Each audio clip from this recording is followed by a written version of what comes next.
MTA International, reaching the corners of the earth.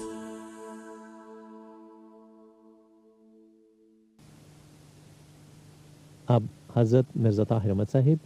خلیفۃ المسیح الرابع امام جماعت احمدیہ ایدہ اللہ تعالی بنص العزیز کا خطبہ جمعہ ہوگا۔ حبیبنا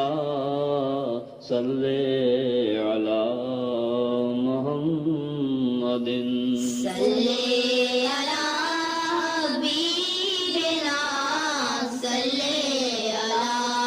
محمد صلی علی رسولنا صلی علی محمد صلی علی رسولنا صلی علی محمد صلی علی محمد صلی علی محمد صلی علی محمد صلی علی محمد صلی علی محمد ملاحظہ کیجیے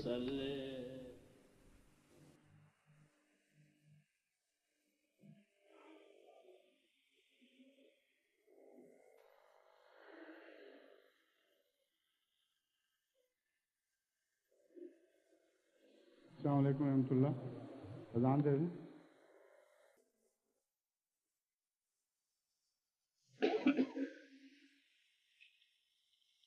اللہ اکبر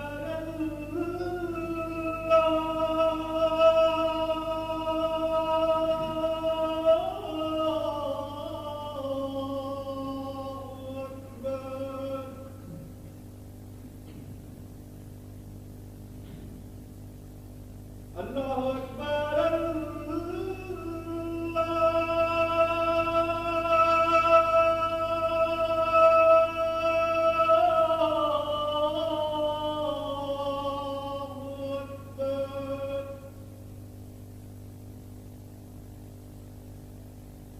اشہد ان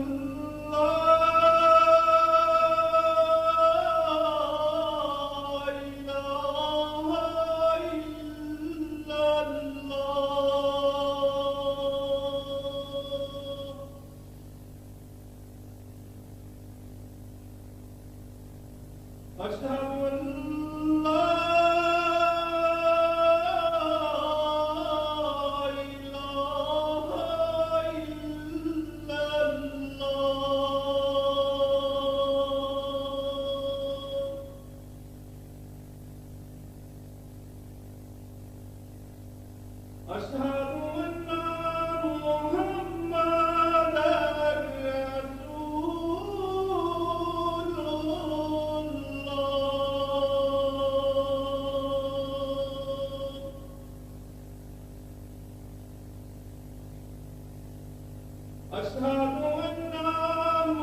أشهد أن لا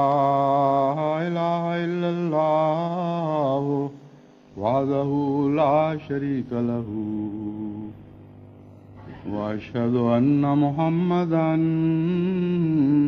عبده ورسوله أما بعد فأعوذ بالله من الشيطان الرجيم بسم الله الرحمن الرحيم الحمد لله رب العالمين الرحمن الرحيم مالك يوم الدين إياك نعبد وإياك نستعين اهدنا الصراط المستقيم صراط الذين أنعمت عليهم غير المغضوب عليهم ولا الضالين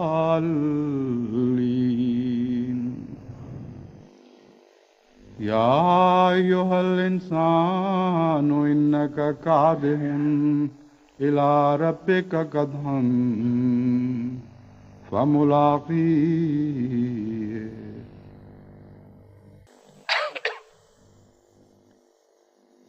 کل 22 تاریخ کو ہمارے جشن تشکر کے سال کا آخری دن تھا اور آج اللہ تعالیٰ کے فضل کے ساتھ جماعت احمدیہ کی اس دوسری صدی کا پہلا دن جمعۃ المبارک سے شروع ہو رہا ہے اور ابھی چند دن تک رمضان المبارک بھی آنے والا ہے۔ گزشتہ رمضان مبارک میں جماعت احمدیہ نے غیر معمولی طور پر سال تشکر کی کامیابی کی دعائیں مانگی تھیں۔ اس رمضان مبارک کو سال تشکر کا شکریہ ادا کرنے کا رمضان المبارک بنا دینا چاہیے، کیونکہ اس کثرت کے ساتھ خدا تعالیٰ کی رحمتیں نازل ہوئیں اور اس کثرت سے جماعت کی ادنا کوششوں کو فضل کے پھل لگے کہ اس کا بیان انسان کے لیے ممکن نہیں۔ ہر سطح پر جماعت کے بڑوں اور چھوٹوں نے خدا تعالیٰ کی رحمتوں اور غیبی تائیدات کے نمونے دیکھے اور ہر جگہ اللہ تعالیٰ کے فضل کے ساتھ جماعت کے ایمان کو نئی تقویت اور نئی زندگی ملی۔ یہ تفاصیل جیسا کہ میں نے بیان کیا ہے ساری دنیا کے 120 ممالک پر پھیلی پڑی ہیں اور ان کا اگر بہت ہی معمولی خلاصہ بھی نکال کر پیش کرنے کی کوشش کی جائے تو جیسا کہ آپ نے گزشتہ جلسے میں دیکھا تھا کئی گھنٹوں میں بھی اس خلاصے کا حق بھی ادا نہیں ہو سکا۔ بس اس پہلو سے میں اس خطبے میں تفصیل سے اس بات پر تو روشنی نہیں ڈالوں گا کہ اس گزشتہ سال تشکر میں جماعت احمدیہ کو کیا کچھ ملا اور کیسے کیسے ملا، لیکن آخر پر ایک چند باتیں آپ کے سامنے ایسی رکھوں گا جو تازہ خبروں سے تعلق رکھتی ہیں۔ یہ آیت جس کی میں نے تلاوت کی ہے اس کا ترجمہ یہ ہے کہ اے انسان انک کادح الی ربک کدحا، تجھے یقیناً خدا کے حضور محنت کر کے پہنچنا ہے اور اس راہ میں کوشش کرنی ہے اور اس کے نتیجے میں ہم تمہیں خوشخبری دیتے ہیں فملاقی ہے، ایسی صورت میں تم اپنے رب کو پالوگے۔ یہ رمضان مبارک جو قریب آ رہا ہے اس کے نقطہ نگاہ سے میں نے اس آیت کا آج انتخاب کیا۔ اس رمضان مبارک میں جہاں خدا تعالیٰ کے حضور غیر معمولی جذبات تشکر کا اظہار کریں وہاں اس سے لقاء کی دعا مانگیں اور یہ عرض کریں کہ ہم تیرے حضور محنت تو کرتے ہیں، کوشش کرنے کا عہد کرتے ہیں، لیکن لقاء کا معاملہ صرف ہماری خواہش سے تعلق نہیں رکھتا، نہ ہماری محنت تک محدود ہے، حقیقت یہ ہے کہ جب تک تو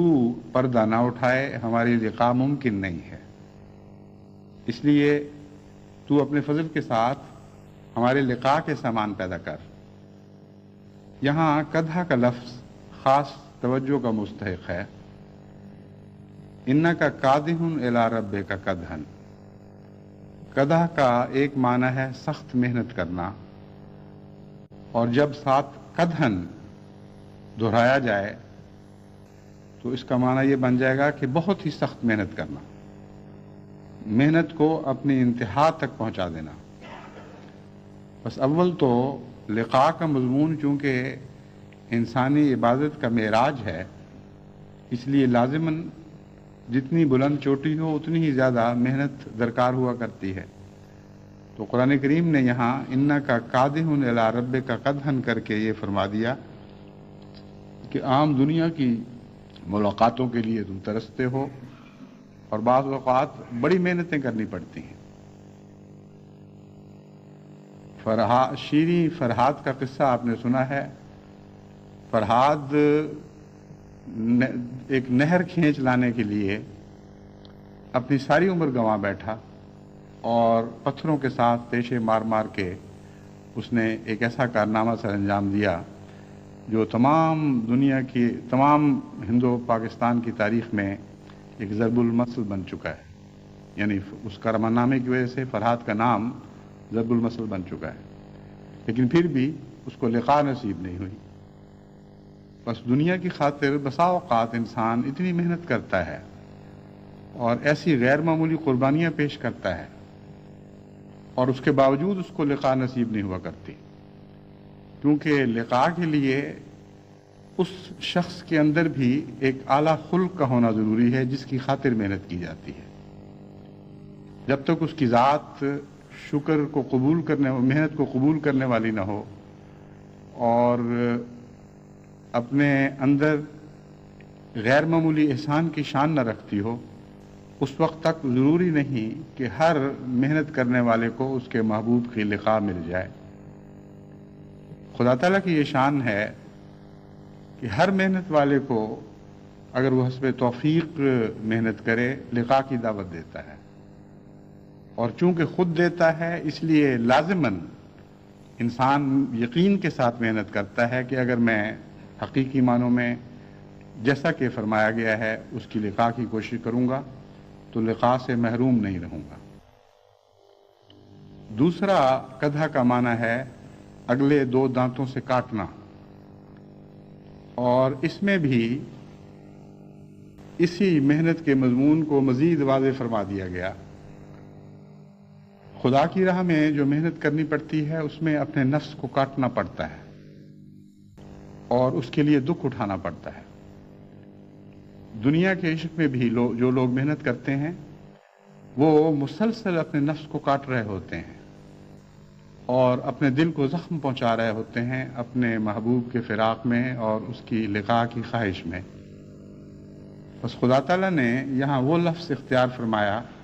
جو عشق کے مضمون کو کامل طور پر کھول کر بیان فرماتا ہے۔ فرمایا یہ محنت کوئی بیگار کی محنت نہیں ہو سکتی، ایسے مزدور کی محنت نہیں جس کے لیے کوئی اور اختیار نہ رہا ہو، مجبور کر دیا گیا ہو۔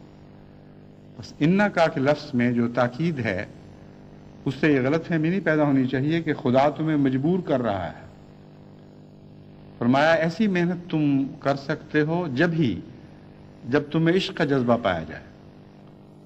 جب تم ساتھ اپنے نفس کو کاٹ بھی رہے ہو۔ اور یہ جو مضمون ہے دو دانتوں سے کاٹنے والا، یہ بسا اوقات عبادت میں واقعتاً تجربے میں سے گزرتا ہے۔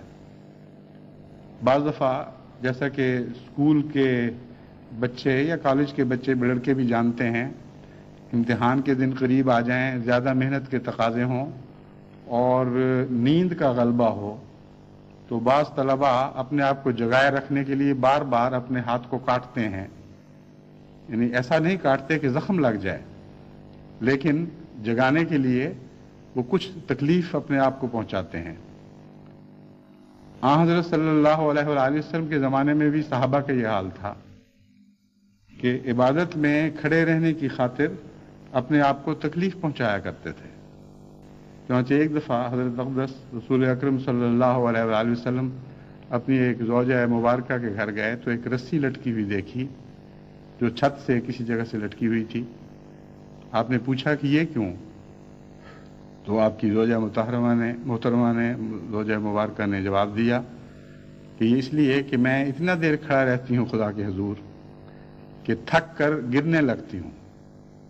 اس وقت میں اس رسی کا سہارا لے لیتی ہوں۔ تو آن حضرت صلی اللہ علیہ وآلہ وسلم نے اس غیر معمولی محنت شاقہ سے منع فرمایا، لیکن اپنی ذات میں آپ کی عبادت بھی بہت محنت طلب تھی، اور بعض اوقات آپ کے عبادت میں کھڑے کھڑے پاؤں سوج جایا کرتے تھے۔ تو کدھا میں جو دانتوں سے کاٹنے کا مفہوم ہے، یہ بھی عملاً خدا کی راہ میں محنت کرنے پر صادق آتا ہے۔ پس لقاء کے لیے جو کوشش ہونی چاہیے اس میں ان محنتوں کے علاوہ دعا کا پہلو بھی سامنے رکھیں، اور رمضان مبارک چونکہ خود خدا کو ہمارے قریب لے آتا ہے، اور چونکہ رمضان مبارک کے متعلق حضرت اقدس محمد مصطفیٰ صلی اللہ علیہ وآلہ وسلم نے یہ خوشخبری دی ہے کہ ہر نیکی کی کوئی جزا مقرر ہے، لیکن روزوں کی جزا خدا خود ہے، تو اس لحاظ سے اس کا لقاء کے مضمون سے بہت گہرا تعلق ہے۔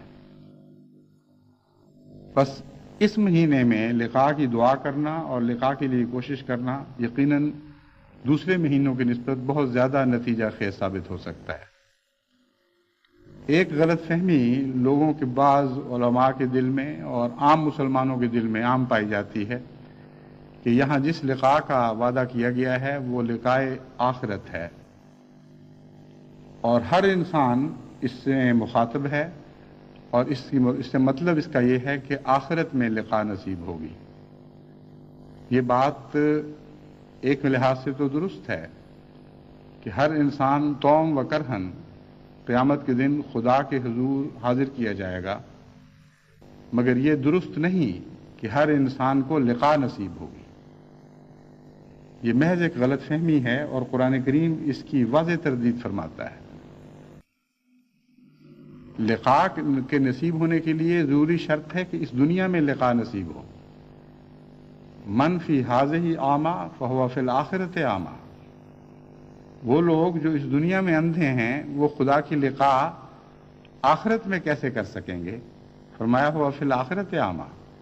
وہ تو قیامت کے دن بھی اندھا رہے گا۔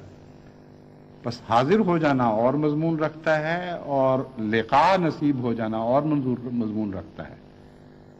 بس ہر چیز خدا کے حضور لوٹائی ضرور جائے گی، لیکن یہ کہنا کہ لقاء نصیب ہوگی یہ درست نہیں۔ بس اگر ہر انسان مخاطب ہے تو اس دنیا میں لقاء مراد ہے۔ اے بندو تم میں سے ہر ایک کو میں نے یہ صلاحیتیں عطا فرمائی ہیں کہ اگر تم میری راہ میں محنت کرو گے تو میں تمہیں اپنی لقاء عطا کروں گا۔ بس یہ محنت کرو، اور یہ صلاح عام ہے۔ اسی مضمون کو قرآن کریم کی ایک اور آیت بہت کھول کر بیان فرماتی ہے۔ اللہ تعالیٰ فرماتا ہے کہ ذالک جزاؤہم بما کفروا،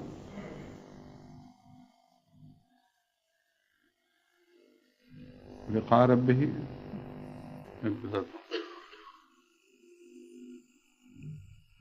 من کان یرجو لقاء ربہ، یہ نہیں اس سے پہلی آیت تھی۔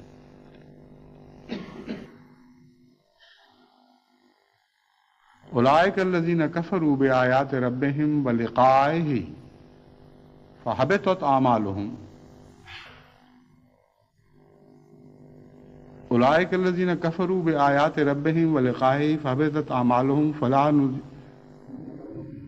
فلا نقیم لہم یوم القیامۃ وزنا۔ فرمایا کہ جو شخص، یہ وہ لوگ ہیں جنہوں نے خدا کا کفر کیا، یہ جزا جو ان کو مل رہی ہے جہنم کی اس لیے ہے کہ انہوں نے خدا کا کفر کیا اور اس کی لقاء کا انکار کر دیا۔ بس اسی لیے ان کو جہنم کی جزا دی جا رہی ہے، اور ان کے اعمال کا قیامت کے دن کوئی بھی وزن نہیں ہوگا۔ یہ آیت بہت ہی توجہ طلب ہے، اس میں نیک اعمال کا انکار نہیں فرمایا گیا۔ بد اعمال کا تو وزن ہوا ہی نہیں کرتا۔ مراد یہ ہے کہ وہ لوگ جو بظاہر نیک اعمال کرتے ہوئے تمہیں دنیا میں دکھائی دیں گے، اگر وہ ان نیک اعمال کے باوجود خدا کی لقاء کے منکر ہیں تو اس دنیا میں خدا کی لقاء کا انکار ان کو لقاء سے محروم رکھے گا، اور جو اس دنیا میں لقاء سے محروم رہے گا قیامت کے دن اس کو کچھ بھی نصیب نہیں ہوگا، گویا اس کے سارے نیک اعمال اس دنیا میں ضائع چلے گئے۔ اولئک الذین کفروا بآیات ربہم ولقائہ فحبطت اعمالہم۔ حبطت کا مطلب ہے کہ ان کے اعمال ضائع کر دیے جائیں گے اور ان کا وزن ختم ہو جائے گا، اس میں کوئی معنی نہیں رہیں گے۔ بس بد اعمال کو اگر ضائع کیا جائے تو وہ تو بڑی نعمت ہے ان لوگوں کے لیے جن کے بد اعمال ضائع کر دیے جائیں، کسی کھاتے میں نہ ڈالے جائیں۔ بس لازماً اس آیت میں نیک اعمال کی طرف اشارہ ہے، اور ایسے لوگوں کے نیک اعمال کی طرف اشارہ ہے جو نیکی بظاہر کرتے ہیں لیکن اس دنیا میں خدا کی لقاء کے قائل نہیں ہوتے اور اس کی تلاش نہیں کرتے، اس کے چہرے کے دیدار کے طالب نہیں ہوتے، کیونکہ ان کے نزدیک ان کے عقیدے کے مطابق اس دنیا میں خدا کی لقاء ختم ہو چکی ہے۔ یہاں یہ ذکر کرنے کے بعد پھر اللہ تعالیٰ حضرت صلی اللہ علیہ وآلہ وسلم کو مخاطب کر کے یہ دکھاتا ہے کہ اس دنیا میں لقاء ہوتی ہے، اور صرف ایک کے لیے نہیں بلکہ ہر انسان کے لیے لقاء کا امکان موجود ہے۔ فرمایا قل انما انا بشر مثلکم یوحا الی انما الہکم الہ واحد فمن کان یرجو لقاء ربہ فلیعمل عملا صالحا ولا یشرک بعبادت ربہ احدا۔ اور یہ آیت جو میں نے اب پڑھی ہے، یہ پہلی پڑھی ہوئی آیت کے چند آیتوں کے بعد ہے۔ جو مضمون وہاں اٹھایا گیا تھا اس کو یہاں مکمل کیا گیا ہے۔ فرمایا وہ کیسے جاہل لوگ ہیں جو لقاء کا انکار کر دیتے ہیں، کیا وہ نہیں دیکھتے کہ ہم نے اپنے ایک بندے محمد مصطفیٰ صلی اللہ علیہ وآلہ وسلم کو اس دنیا میں لقاء عطا فرمائی اور اس سے کہا کہ یہ عام اعلان کر دو کہ یہ لقاء میرے لیے خاص نہیں بلکہ میرے تعلق کے نتیجے میں جس توحید کی میں تعلیم دیتا ہوں اگر اس کے ساتھ تم وابستہ ہو جاؤ اور نیک اعمال کرو تو تمہیں بھی خدا اس دنیا میں لقاء عطا کر دے گا۔ بس لقاء کا مضمون ایک صلاح عام ہے، ہر انسان کے ساتھ اس کا تعلق ہے، اور ہر انسان کو اس دنیا میں لقاء کی لازماً کوشش کرنی چاہیے، کیونکہ اس مضمون سے غافل رہ کر زندگی بسر کرنے کے نتیجے میں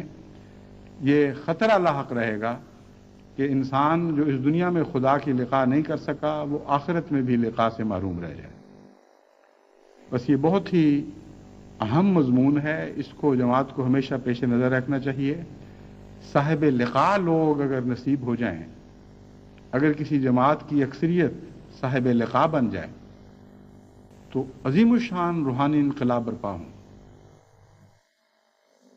ایک صاحب لقاء بندے سے بھی بعض دفعہ روحانی انقلاب کی داغ بیل ڈالی جاتی ہے۔ چنانچہ تمام انبیاء کی مثال ایسی ہی ہے، ایک کامل اندھیرے کے زمانے میں جبکہ تمام دنیا کا خدا سے تعلق کٹ چکا ہوتا ہے، ایک بندہ ایسا اٹھتا ہے جو خدا سے تعلق قائم کرتا ہے اور اس کی لقاء حاصل کر لیتا ہے، اور پھر اس لقاء کو پھر آگے اس طرح تقسیم کیا جاتا ہے جیسے کوئی ساقی شراب بانٹتا ہے اور اعلان عام کر کر کے صلاح عام دے دے کر لوگوں کو بلاتا ہے کہ آؤ اب میرے میخانے سے شراب بٹ رہی ہے اور اس سے حصہ لو۔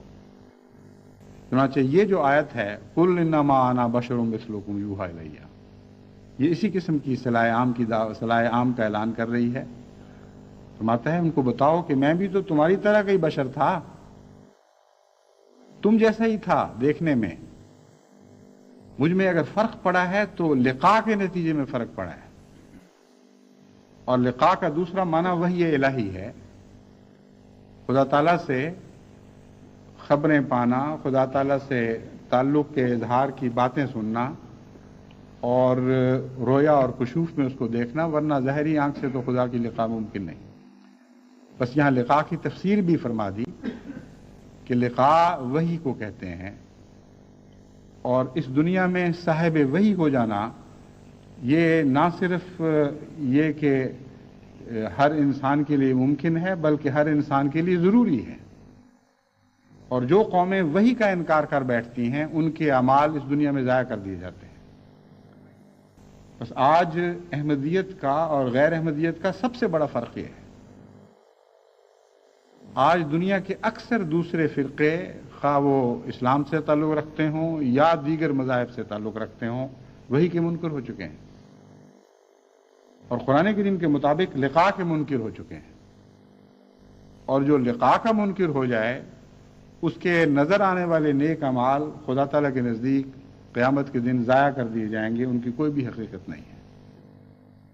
کیونکہ مقصود تو محبوب ہے۔ اگر محنت محبوب کی طرف نہیں لے کے جا رہی اور محبوب کی لقاء کی تمنا میں نہیں کی جا رہی تو اس محنت کے کوئی معنی نہیں، وہ تو پتھر سے سر ٹکرانے والی بات ہے۔ بس محنت اپنی ذات میں کوئی حقیقت نہیں رکھتی۔ نیک اعمال اگر محنت ہیں تو ایسی محنت ہیں جن کا رخ کوئی نہیں، وہ خدا کی محبت میں نہیں کی جا رہی، خدا کی طرف بڑھنے کے لیے نہیں کی جا رہی۔ بس یہ جو رمضان مبارک آنے والا ہے اس میں لقاء کے مضمون کو اس طرح پیش نظر رکھیں جس طرح میں نے بیان کیا ہے، اور خدا تعالیٰ سے غیر معمولی طور پر یہ التجا کریں کہ اے خدا ہمیں سب دنیا میں صاحب لقاء بنا دے۔ ہم دعوے تو کرتے ہیں کہ 120 ممالک میں پھیل گئے ہیں، مگر اگر 120 میں صاحب لقاء نہیں تو حقیقت میں ہمارا 120 ممالک میں وجود ثابت نہیں ہو سکتا۔ حقیقت میں ہم 120 ممالک میں تب پائے جائیں گے جب ہر ملک میں ایسے صاحب لقاء بندے پیدا ہو جائیں گے جن کو قطب کہا جاتا ہے، جن کے اوپر زمین آسمان کھڑے کیے جاتے ہیں، جن کے سہارے سے باقی دنیا چلتی ہے۔ بس ایسا صاحب لقاء بننے کی کوشش کریں، پھر دیکھنا کہ خدا تعالیٰ کے فضل سے ان رحمتوں اور برکتوں میں کتنی تیزی آ جاتی ہے جو ہم پر اس سال گزشتہ میں نازل ہوئی ہیں۔ دو تین جو تازہ باتیں اس سلسلے میں آپ کے سامنے بیان کرنی تھیں، ایک تو اس سفر سے تعلق رکھتی ہیں جو ابھی میں نے حال ہی میں کیا، اور گزشتہ سال تشکر کے سال کا یہ آخری سفر تھا جس میں فرانس سے گزرتے ہوئے پہلے تو پرتگال گئے اور پھر پرتگال سے اسپین اور اسپین سے پھر واپس فرانس کے راستے ہم یہاں واپس پہنچے۔ پرتگال جیسا کہ آپ جانتے ہیں ایک ایسا ملک ہے جہاں صرف 2 سال پہلے ایک مبلغ کو بھیجا گیا تھا، مولانا کرم اللہ عیسی ظفر کو، اور جیسے درویش صفت وہ انسان ہیں اسی طرح کی وہ دعا گو ہیں اور بہت دعائیں کر کے کام کرنے والے ہیں۔ چنانچہ خدا تعالیٰ نے ان کی دعاؤں کو پھل لگایا، اور اس وقت تک جب میں گیا ہوں خدا تعالیٰ کے فضل سے 9 بیعتیں وہاں ہو چکی تھیں، اور ان 9 میں آگے پھر پھیلنے کا جذبہ پایا جاتا تھا۔ ان میں ایک جو خالص پرتگالی نسل کے تھے، وہ دیکھنے میں بالکل سادہ اور یہ معلوم نہیں ہوتا تھا کہ وہ جذباتی ہوں گے، لیکن ان کی شخصیت کے اندر چھپے ہوئے بعض ایسے خواص تھے جو رفتہ رفتہ ظاہر ہونے شروع ہوئے۔ بہت کم گو اور اپنے جذبات کو ظاہر نہ کرنے والا مزاج تھا، لیکن جب ان سے رخصت کر کے ہم اسپین پہنچے تو میں یہ دیکھ کر حیران رہ گیا کہ وہاں وہ استقبال کے لیے کھڑے تھے۔ میں نے جو ان کی زبان جانتے تھے ان سے کہا ان سے پوچھو کہ یہ تو ہمیں الوداع کہہ کے آئے تھے، ہم ان کو الوداع کہہ کے آئے تھے اور انہوں نے ہمیں رخصت کیا تھا، یہ یہاں کہاں سے آ گئے؟ انہوں نے کہا یہ تو آپ سے پہلے سے پہنچے ہوئے ہیں، یہ آگے انہوں نے ہمیں یہ بتایا کہ رخصت کر کے مجھے بے چینی لگ گئی، اور میں نے کہا کہ جب تک میرا بس ہے میں ساتھ ضرور رہوں گا۔ چنانچہ جاتے ہی وہاں جو استقبال کی تیاریاں تھیں ان میں سب سے زیادہ انہوں نے محنت کی، جو جھنڈیاں لگائی تھیں وہ انہوں نے لگائیں، جھاڑو اپنے ہاتھ سے دیے اور حیرت انگیز اخلاص کا اظہار کیا، جس سے اسپین کی جماعت کو بھی بڑی روحانی تقویت ملی۔ جو دوسرے ممالک سے تعلق رکھنے والے بعض افریقن ممالک کے دوست تھے جو پرتگیزی اثر کے نیچے ہیں، ان میں بھی میں نے بہت ہی جذبہ دیکھا، اور تمام پرتگال کے معززین ہمارے کی بہترین نمائندگی ہماری ریسیپشن میں ہوئی۔ اس سلسلے میں گزشتہ خطبے میں کچھ ذکر کر چکا ہوں، اس باتوں کو دہرانے کی ضرورت نہیں، لیکن یہ میں آپ کو یقین دلاتا ہوں کہ اللہ تعالیٰ کے فضل سے وہاں زمین تیار ہے اور بہت تیزی سے جماعت احمدیہ کی محبت بڑھ رہی ہے۔ ٹیلی ویژن نے، ریڈیو نے، اخبارات نے جماعت احمدیہ کے چرچے کیے، اور جہاں جہاں بھی ہم ٹھہرے، جہاں جہاں بھی ہمارے واسطے ہوئے، وہاں ہم نے غیر معمولی محبت، جوابی محبت کو ابھرتے ہوئے دیکھا، اور خدا تعالیٰ کے فضل کے ساتھ ایسے رابطے پیدا ہوئے جن سے انشاءاللہ تعالیٰ نہ صرف اس ملک میں بلکہ اور بھی دوسرے ملکوں میں احمدیت کی داغ بیل ڈالنے کے امکانات روشن ہوئے ہیں۔ مثلا ہماری ریسیپشن میں وہاں کی تمام پارٹیوں کے نمائندگان شامل تھے، اور مقامی طور پر حکومت کے نمائندگان بھی اور معزز شخصیتیں بھی، لیکن اس کے علاوہ بہت سے دیگر ممالک کے ایمبیسیڈرز تشریف لائے ہوئے تھے، اور ان ایمبیسیڈرز نے جس طرح سوال و جواب میں حصہ لیا اور اس کے بعد جس محبت سے اظہار کیا ہے، اس کو دیکھ کر یقین نہیں آتا تھا کہ یہ کیا ہو رہا ہے، کیونکہ جماعت احمدیہ تو ہم بالکل غیر معروف تھی، کسی کو کانوں کان بھی خبر نہیں تھی کہ جماعت احمدیہ کوئی موجود ہے، لیکن دیکھتے دیکھتے ساری فضا پلٹ گئی۔ کوئی ریڈیو سے رابطہ نہیں تھا، لیکن چونکہ ایسی مجلس جس میں معززین تشریف لائیں، وہاں ٹیلی ویژن اور ریڈیو کو خود دلچسپی پیدا ہو جاتی ہے، اس لیے ٹیلی ویژن کی، نیشنل ٹیلی ویژن کی نمائندہ وہاں تشریف لائی ہوئی تھیں، انہوں نے ساری تقریب کی کارروائی کو ٹیلی وائز کیا، اور پھر ہمیں بتایا کہ کل یہ فلاں وقت نشر ہوگی، اور یہ بھی وعدہ کیا کہ میں اس کی مکمل کاپی آپ کو دے دوں گی تاکہ آپ بھی اس سے استفادہ کریں۔ بعض ایمبیسیڈرز جو مشرقی یورپ سے تعلق رکھتے تھے، ان کے اندر ایسی جلدی تبدیلی پیدا ہوئی کہ ایک ایمبیسیڈر نے تو دونوں ہاتھوں سے میرا ہاتھ پکڑ کر جانے سے پہلے بار بار یہ کہا کہ آئی ایم ڈیپلی ٹچڈ، میری روح میں گہرائی تک اثر ہو گیا ہے، اور وہ ہاتھ ہی نہیں چھوڑتے تھے، زیادہ انگریزی نہیں آتی تھی، یہی فقرہ بار بار کہی جاتے تھے، اور پھر اپنے کارڈز دیے اور آئندہ مستقل تعلق رکھنے کی تلقین کی۔ ایک ایمبیسیڈر صاحب کا وہاں ہمارے ہوٹل پہنچنا، اپنے مشن ہاؤس میں جہاں قیام تھا، وہاں پہنچتے فون آ گیا کہ میں تو دوبارہ ملنا چاہتا ہوں، مجھے آپ دوبارہ وقت دیں۔ چنانچہ دوسرے دن پھر ہم ان کے ہاں حاضر ہوئے، اور بڑی محبت کے ماحول میں جو مضمون تھا گفتگو کا وہ یہ تھا کہ ہمارے ملک میں آپ جلدی پہنچیں، اور کس طرح پہنچیں اس سلسلے میں انہوں نے مجھ سے باتیں کی کہ میں مدد کرنا چاہتا ہوں، اور اگر آپ آنا چاہیں تو دروازے کھلے ہیں، اور میں اپنی حکومت سے رابطہ کرتا ہوں، میں یہ وعدہ تو نہیں کر سکتا کہ میں 100% کامیاب ہو جاؤں گا، لیکن میں یہ وعدہ کرتا ہوں کہ اپنی انتہائی کوشش ضرور کروں گا، کیونکہ انہوں نے بتایا کہ میرے نزدیک ہمارے ملک کو جماعت احمدیہ کی ضرورت ہے۔ چنانچہ یہ خدا تعالیٰ کا خاص فضل تھا، ورنہ انسان کہاں یہ تبدیلیاں دلوں میں پیدا کر سکتا ہے۔ یہ اس سال، خاص سال کی برکت بھی ہے، جسے ہمیں یوم تشکر کا یعنی جشن تشکر کا سال کہتے ہیں، اور چونکہ وہ مباہلے کا بھی سال تھا، اس لیے خدا تعالیٰ نے اسے دوہری برکتیں دی ہیں، غیر معمولی کامیابیاں نصیب ہوئی ہیں۔ اسپین میں جا کر بھی یہی حال ہوا کہ وہاں جب ریسیپشن دی گئی تو وہاں کے 2 گورنرز تشریف لائے ہوئے تھے، اور ایک گورنر تو اجازت لے کر چلے گئے، لیکن ایک گورنر اس صوبے کے وہاں بیٹھے رہے اور بہت ہی غور اور توجہ سے باتوں کو سنا اور رسپونڈ کیا۔ وہاں کے جو آئی جی پولیس تھے انہوں نے یہ کہا آخر پہ کہ میری تو ابھی پیاس نہیں بجھی، میں کل دوبارہ آنا چاہتا ہوں، وہی بات جو وہاں ہوئی تھی ویسی بات یہاں دہرائی گئی. اب یہ کسی انسان کے بس کی بات تو نہیں. چنانچہ وہ دوبارہ مشن تشریف لائے اور وہاں آ کر بڑی لمبی باتیں ہوئیں اور انہوں نے کہا کہ میں مستقلاً اس جماعت سے تعلق رکھنا چاہتا ہوں اور مجھے آپ اپنا بھائی سمجھیں اور یہیں نہیں بلکہ سارے اسپین میں کہیں کوئی کام ہو تو مجھے خدمت کا موقع ضرور دیں.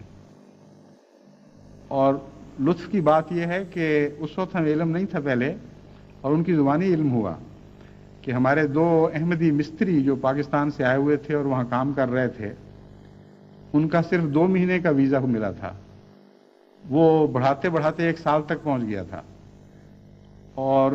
یہی وہ صاحب تھے جنہوں نے آخری فیصلہ کرنا تھا. چنانچہ انہوں نے ہمیں کہا, مشنری کو مخاطب ہو کے کہا کہ میں یہ فیصلہ کر چکا تھا کہ کسی قیمت پر اب ان کو 1 دن بھی اور اجازت نہیں دینی اور اب میں نے یہ فیصلہ کیا ہے کہ آپ کو کبھی کسی درخواست کی ضرورت نہیں ہے. میں از خود اس کے ویزے کو جب تک آپ کہیں گے بڑھاتا رہوں گا, یعنی جب تک آپ کی خواہش ہوگی بڑھاتا رہوں گا, لیکن آپ کو درخواست نہیں دینی چاہیے. اس طرح خدا تعالیٰ اپنے حیرت انگیز طور پر فضل نازل فرماتا رہا اور تعلقات کے رابطے بڑھاتا رہا. وہیں وہ اسی ملک کے سفیر نے جو یعنی اسپین میں جو متعین ہیں, جن کی میں نے پہلے بات کی ہے کہ دوبارہ انہوں نے خواہش کی تھی اور ملاقات کی تھی, مشن میں فون کیا کہ میں تو ان سے ضرور ملنا چاہتا ہوں. اب میرا یہ تاثر ہے کہ انہوں نے فون کیا ہوگا یا پھر کوئی دعوت نامہ جو گیا تھا اس کی وجہ ہوگی, مگر بہرحال ان کے اصرار کی وجہ سے ہمیں اپنا رستہ بدل کر میڈرڈ سے ہو کے جانا پڑا اور وہاں اللہ تعالیٰ کے فضل سے ان کے ساتھ بھی اسی مضمون پر باتیں ہوئیں اور انہوں نے بھی اسی خواہش کا اظہار کیا کہ ہمارے ملک کو آپ کی ضرورت ہے. میں اپنے طور پر رابطہ کرتا ہوں اور جب کوئی مثبت جواب آئے گا تو میں پھر آپ کو مطلع کر دوں گا. جہاں تک سوال و جواب کی مجالس کا تعلق ہے, اسپین میں بھی اللہ تعالیٰ کے فضل سے کافی سمجھدار طبقے کے لوگ صرف وہیں سے نہیں بلکہ دوسرے شہروں سے بھی تشریف لائے ہوئے تھے اور ان سے لمبی مجالس لگیں, جس کے نتیجے میں اسپینش زبان میں بھی ہمیں بہت اچھا مواد سوال و جواب کی مجلس کا مہیا ہو گیا. اس سے 1 دن پہلے ایک باپ بیٹا نے دونوں نے یعنی مجھ سے خاص طور پر ایک درخواست کی. کربلائی صاحب ظفر نے یہ کہا کہ ایک مہمان آئے ہیں آج جن پر میں 25 سال سے محنت کر رہا ہوں, لیکن وہ قریب آ کر وہیں کھڑے ہیں. آج یہ دعا کریں کہ یہ احمدی ہو جائیں. اور ان کے بیٹے قمر نے بھی ایک درخواست کی اور کیسا عجیب شان ہے, خدا نے سارے خاندان کو کس طرح تبلیغ کی لگن لگائی ہوئی ہے اور کیسا اخلاص عطا کیا ہے. یہی دعا تھی. ایک ہمارے دفتر میں بڑی بااثر اور بڑی باشعور اور تعلیم یافتہ عورت ہے, اس پر میں نے بڑی محنت کی ہے اور ایک اور دوست ہیں, دعا کریں کہ کوئی ان میں سے بیعت کر لے کیونکہ اب تک مجھے کوئی پھل نہیں ملا. وہ بھی دونوں بھی تشریف لائے ہوئے تھے. چنانچہ جو دوست تھے جن کا ذکر کیا ہے وہ وہاں کے بڑے ہی سمجھدار, تعلیم یافتہ, صاحب علم اور امیر آدمی ہیں. ان کا ایک بہت بڑا فرنیچر کا کارخانہ ہے اور بڑی دیر سے اسلام میں دلچسپی رکھتے ہیں, اس لیے انہوں نے مجھے بتایا کہ میں نے 5 قرآن کریم مختلف وقتوں میں جو اسپینش زبان میں ترجمہ ہوئے تھے وہ لے کے رکھے ہوئے ہیں اور 5واں آپ کا قرآن کریم ہے. اور انہوں نے کہا کہ جب تک آپ کا قرآن کریم میرے ہاتھ نہیں آیا مجھے کچھ پتہ نہیں لگتا تھا کہ قرآن کریم کے مضامین کیا شان رکھتے ہیں, اور جب سے یہ قرآن پڑھنا شروع کیا ہے کہتا ہے اس نے کہا میری تو حالت بدل رہی ہے. اور اس نے مختلف جگہیں مارک کر کے فلیگ لگا کے رکھے ہوئے تھے اور مجھے سناتا تھا پڑھ پڑھ کے اور کہتا دیکھیں کیا بات ہے, کیا شان ہے اس مضمون کی اور کس طرح آپ لوگوں نے محنت کر کے قرآن کے حسن کو ابھارا ہے اور اجالا کیا ہے. چنانچہ وہ اپنی بیوی کو بھی ساتھ لائے ہوئے تھے اور انہوں نے مجھے کہا علیحدگی میں کہ میری بیوی بڑی سخت متعصب عیسائی ہے اور میری راہ میں سب سے بڑی روک یہی ہے تو میں ساتھ لے آیا ہوں کہ شاید اس کا دل نرم ہو. وہ اللہ تعالیٰ نے اس کے دل کی نرمی کا سامان یوں بھی پیدا فرما دیا کہ وہ ایک خاص بیماری میں مبتلا تھیں، اور جب میں نے ہومیوپیتھیکلی ان کے علاج کی پیشکش کی اور ان کو بتایا کہ آپ کی یہ علامتیں ہیں اور یہ وجوہات ہیں، تو حیران رہ گئیں، کیونکہ وہ جو باتیں ظاہر تھیں ایک ہومیوپیتھ کو تو فوراً پتہ چل جاتی ہیں علامتوں سے، وہ اس تفصیل سے اس کی اندر کی کیفیت، بیماری کی کیفیت میں نے بیان کی کہ وہ غیر معمولی طور پر متاثر ہوئی. اور ساتھ ہی اس مجلسوں میں بیٹھی پورا وقت، بعد میں ریسیپشن میں بھی آئیں، تو ان کے میاں کا چہرہ دیکھ کر ان کی بیوی کے دل کے تاثرات معلوم ہو رہے تھے. اتنا خوش تھے ان کی کیفیت بدلتی ہوئی دیکھ کے کہ وہ آدمی اس کو بیان نہیں کر سکتا کس طرح ان کا چہرہ خوشی سے تمتما اٹھتا تھا جب وہ کسی بات سے متاثر ہوتی تھی. آخر پر پھر ان سے رہا نہیں گیا. جب جدائی کے وقت انہوں نے الوداع کہنا چاہا تو الگ کمرے میں مجھے انہوں نے کہا کہ اب میں مزید انتظار نہیں کر سکتا اپنی بیوی کے بدلنے کا، اور آج میں یہاں سے بیعت کر کے رخصت ہوتا ہوں. بس وہ خدا نے اس باپ کی دعا بھی سن لی، اور اس باپ نے جو مجھے دعا کے لیے کہا تھا اللہ تعالیٰ نے میرا بھی حصہ ڈال دیا. اور بیٹے کی دعا یوں قبول ہوئی کہ وہی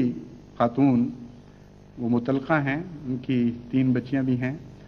مگر اتنی قابل ہیں کہ اسپین میں شاعری کے مقابلے میں سارے اسپین میں انہوں نے گولڈ میڈل حاصل کیا. ایسی اچھی ادیبہ ہیں. ان سے جب مجلس لگی تو اٹھنے سے پہلے انہوں نے کہا کہ میرا تو خیال ہے کہ اب مجھے شامل ہو جانا چاہیے. میں نے ان سے کہا کہ نہیں، ابھی اور غور کر لیں، دعا کر لیں، تسلی ہو جائے. انہوں نے کہا میں نے اٹھنا نہیں جب تک بیعت نہ کر لوں. اب تو میرے دل کے بس کی بات نہیں رہی. اور اس نے کہا کہ آپ کو اندازہ نہیں کہ میں کتنی دیر سے جماعت احمدیہ کے لٹریچر کا مطالعہ کر رہی ہوں اور مجھے کتنی گہری دلچسپی پیدا ہو چکی ہے. اس نے کہا آپ کی کتاب ہے murder in the name of اللہ، اس کے 2 ابواب کا میں ترجمہ کر کے دہرا چکی ہوں، اور باقی میں بڑا تیزی سے کر رہی ہوں کہ میں سمجھتی ہوں کہ اسپین کو اس کتاب کی بہت ضرورت ہے. تو اپنے طور پر وہ اتنا پہلے ہی خدا کے فضل سے آگے بڑھ چکی تھی. وہ تھوڑا سا درختوں کو ہلانا پڑتا ہے پھل گرانے کے لیے، اس ہلانے میں خدا نے میرا ہاتھ بھی لگوا دیا، ورنہ وہ پھل تو پہلے سے تیار تھا. اور اس کی بیعت پر خاص طور پر جو احمدی ہیں اسپین کے، وہ بہت ہی خوش ہوئے، کیونکہ وہ سمجھتے ہیں کہ ان کی وہ جماعت کی طرف سے غیر معمولی تقویت ملے گی. پھر اسی رات ایک پرانے اسپین کے مسلمان کا فون آیا کہ میں نے ٹیلی ویژن پر آپ کے امام کا پروگرام دیکھا ہے، مجھے خواہش ہے اگر وقت ملے تو میں ابھی آ جاؤں، اور مجھے گھنٹہ لگے گا پہنچنے میں. چنانچہ ہم نے وقت دیا. پھر رات 11 بجے سے بعد کافی دیر تک ان کے ساتھ بیٹھے رہے. انہوں نے بھی آخر پر یہی کہا کہ میں بڑی دیر سے مسلمان ہوں، مگر تمام فرقوں کو پرکھنے کے بعد میرا دل اٹکا نہیں کہیں، اور آپ کے ساتھ دل اٹکتا ہے، اور میں سمجھتا ہوں کہ میرا یہی انجام ہوگا، لیکن ابھی میں مزید سوچنا چاہتا ہوں. میں نے کہا ہاں شوق سے سوچیں، دعا کریں. چنانچہ وہ بہت ہی محبت کے ماحول میں اور ایسے رنگ میں رخصت ہوئے کہ جس سے معلوم یہی ہوتا تھا کہ آج نہیں تو کل انشاءاللہ تعالیٰ ضرور تشریف لائیں گے. تو وہاں بنیادیں پڑی ہیں، اور وہاں ایک سبیہ یونیورسٹی ہے، اس کے عربک ڈپارٹمنٹ میں لیکچر کا بھی موقع ملا خدا تعالیٰ کے فضل کے ساتھ، اور اس کے بھی اچھے اثرات مترتب ہوئے. بہت سے لوگوں نے دلچسپی لی، اور میں امید رکھتا ہوں کہ اس سے بھی انشاءاللہ تعالیٰ تبلیغ کے نئے راستے وہاں کھل جائیں گے.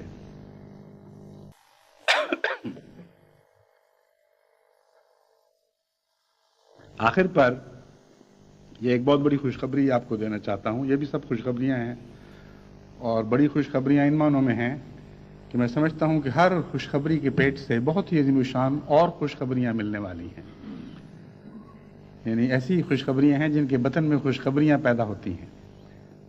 لیکن یہ جو خوشخبری ہے یہ ایک ایسا پھل ہے جو اس سال تشکر کا ایک غیر معمولی پھل ہے. آپ کو یاد ہوگا میں نے کئی دفعہ جماعت کو اس دعا کی طرف توجہ دلائی تھی کہ میری بڑی دیر سے دلی تمنا ہے کہ سال تشکر میں ہم 1,00,000 بیتوں کا ٹارگٹ پورا کر لیں، اور اس کے لیے سارے ممالک کو یاد دہانی بھی کرائی گئی اور دعائیں بھی کی گئیں، ساری جماعت نے دعائیں کی۔ تو آج یعنی کل شام تک کی رپورٹوں کے مطابق اور ابھی اس میں ساری رپورٹیں شامل نہیں، کیونکہ بہت سے ایسے ممالک ہیں جو غیر معمولی محنت کر رہے تھے لیکن ان کی رپورٹ نہیں پہنچی۔ خدا تعالیٰ کے فضل سے 1,08,000 سے زائد بیعتیں ہو چکی ہیں، اور یہ سال ایک عظیم سنگ میل کا سال بن گیا ہے، سنگ میل کی حیثیت رکھنے والا سال بن گیا ہے۔ لیکن جیسا کہ میں نے آپ کو پہلے بھی توجہ دلائی تھی، اس کا یہ مطلب نہیں کہ یہ چوٹی بن جائے گی اور پھر ہم گر جائیں گے۔ یہ پہلا قدم بننا چاہیے، یہ اگلی صدی کا پہلا زینہ بننا چاہیے، اور جو صاحب بصیرت اور صاحب شعور لوگ ہیں وہ یہ اندازہ لگانے لگے ہیں، اور تمام ملکوں سے اس قسم کی آراء موصول ہو رہی ہیں کہ غیروں نے محسوس کر لیا ہے کہ اب یہ جماعت کے غلبے کی صدی آ چکی ہے۔ یہاں تک کہ آج ہی کی ڈاک میں کلکتے کے ہمارے امیر صاحب مشرق علی صاحب کی طرف سے خط ملا ہے۔ ان کو وہ اللہ تعالیٰ نے بہت توفیق دی ہے کہ جماعت کو بڑی تیزی کے ساتھ لے کر آگے بڑھ رہے ہیں، اور جہاں بھی اسلام کے خلاف کسی رسالے یا اخبار میں کوئی خبر شائع ہوتی ہے فوراً وہ لوگ جوابی کارروائی کرتے ہیں۔ چنانچہ اسی ضمن میں ایک بہت اہم ہندو اخبار کے ایڈیٹر سے ان کی ملاقات تھی، اور 1.5 گھنٹہ ملاقات جاری رہی۔ اس نے جماعت احمدیہ کے متعلق تمام زاویوں سے ایک اندازہ لگایا، گہرے سوال کیے، اور آخر پر اس کا تاثر یہ تھا کہ میں آپ کو یقین دلاتا ہوں کہ یہ زمانہ جماعت احمدیہ کے غلبے کا زمانہ ہے۔ اب وہ ایک صاحب بصیرت انسان ہے، اس پہلو سے اس نے یہ بات کہی۔ بس یہ بات تو بہرحال سچی ہے، لیکن اس لیے نہیں کہ اس نے کہی ہے، اس لیے کہ خدا کی تقدیر ہمیں یہ بات ہمارے افق پر لکھی ہوئی دکھا رہی ہے، اور اس نے افق کی تحریر پڑھی ہے، اس کی پیشگوئی پوری نہیں ہوگی، خدا کی تقدیر پوری ہوگی، لیکن پڑھنے والے افق کی تحریریں پڑھ لیا کرتے ہیں۔ جو صبح صادق کے آثار دیکھ کر یہ پیشگوئی کر دیں کہ دن ضرور طلوع ہوگا، دن تو ضرور طلوع ہوتا ہے، لیکن ان کی پیشگوئی کی وجہ سے نہیں، بلکہ اس لیے کہ انہوں نے صبح صادق کے آثار کو دن چڑھنے سے پہلے دیکھ لیا ہوتا ہے۔ بس اس وقت دنیا میں ایسے ممالک میں بھی جہاں جماعت کی تعداد بہت تھوڑی ہے اور غیروں کا بہت وسیع غلبہ ہے، یا جیسے ہندوستان ہے، وہاں کے باشعور لوگ بھی آج ان آثار کو پڑھنے لگے ہیں جو کل کے مستقبل کے جماعت احمدیہ کے عظیم غلبے کی خبر دے رہے ہیں۔ بس اس رمضان میں اس غلبے کے لیے بھی تیاری کریں، اور جہاں لقاء کی دعائیں مانگیں وہاں یہ بھی دعا کریں کہ اللہ تعالیٰ ہمیں کثرت سے ساری دنیا میں صاحب لقاء بندے پیدا کر کے خدا کے حضور تحفہ کے طور پر پیش کرنے کی توفیق عطا فرمائے۔